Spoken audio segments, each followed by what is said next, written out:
ये कहानी है रामपुर नाम के एक छोटे से कस्बे की, जहाँ सबसे ज्यादा चर्चा अगर किसी की होती थी तो वो थी लालचंद हलवाई और उसकी मिठाई की दुकान की। लालचंद उम्र 50 के करीब, बड़ी घनी मूंछों वाला, चौड़ी कमर और हर समय मुस्कुराता हुआ आदमी था। लेकिन उसकी मुस्कान के पीछे छुपा था ऐसा दिमाग जो मिठाई के साथ साथ कमीशन, चालाकी और बहाने भी खूब बनाता था। लालचंद की दुकान का नाम था मिठास भवन। लेकिन वहाँ की मिठाई में अब ना मिठास बची थी ना शुद्धता। पहले लालचंद असली घी में मिठाइयाँ बनाता था, लेकिन जैसे जैसे ग्राहक बढ़े उसने नकली खोया, सिंथेटिक दूध और सस्ते रंग डालने शुरू कर दिए। लोगों को शक तो होता, लेकिन लालचंद की चिकनी बातें और 50% छूट आज ही जैसे बोर्ड देखकर वो फांसी जाते। एक दिन पास के गांव से एक नया पंचायत प्रधान आया। नाम था हरिराम यादव। बड़ा ही सख्त और ईमानदार आदमी। उसने लालचंद की दुकान में मिठाई खरीदी और खाते ही थू थू कर दी। अरे हलवाई, ये क्या बनाया है? मिठाई है या प्लास्टिक का खिलौना? लालचंद ने झटपट मुस्कुराते हुए कहा, भाई साहब, आज की मिठाई थोड़ी एक्सपेरिमेंटल है। लो शुगर, लो क्वालिटी, मतलब क्वालिटी से भी हल्की। हरिराम समझ गया कि मामला गड़बड़ है। उसने उसी दिन तहसील में शिकायत दर्ज कर दी। 3 दिन बाद स्वास्थ्य विभाग की टीम अचानक दुकान पर आई। लालचंद को भनक लग चुकी थी।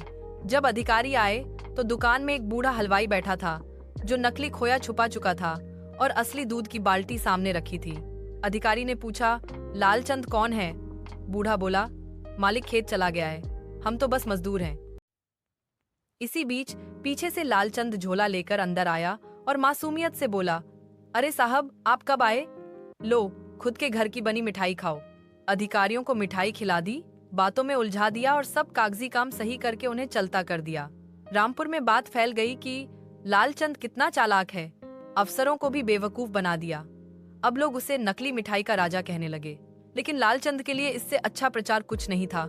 उसने दुकान पर बड़ा सा बैनर लगा दिया, हमारी मिठाई इतनी मशहूर है कि अफसर भी चखने चले आते हैं।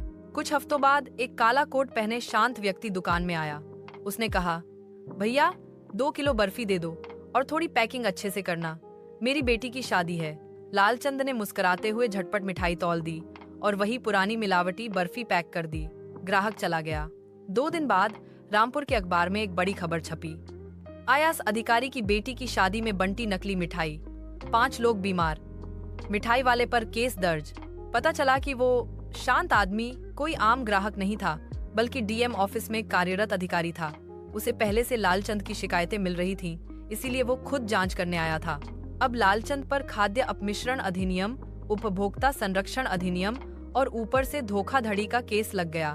दुकान सील हो गई, 50,000 रुपए का जुर्माना और 3 महीने की सजा। परंतु चालाक तो चालाक ही होता है। जेल में उसने कैदियों को समझाया, मैं हलवाई हूँ, जेल में भी मिठाई बनाता हूँ। उसने जेलर से कहकर किचन में काम लेना शुरू कर दिया।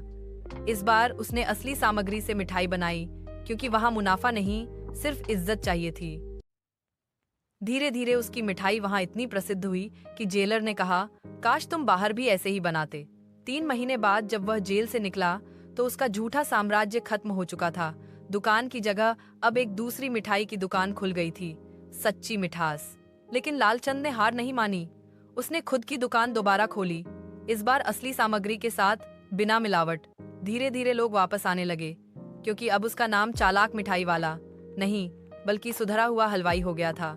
सीख, चालाकी से आप कुछ समय तक दुनिया को धोखा दे सकते हैं। सच्चाई और ईमानदारी भले धीरे चलें, पर टिकती वही है।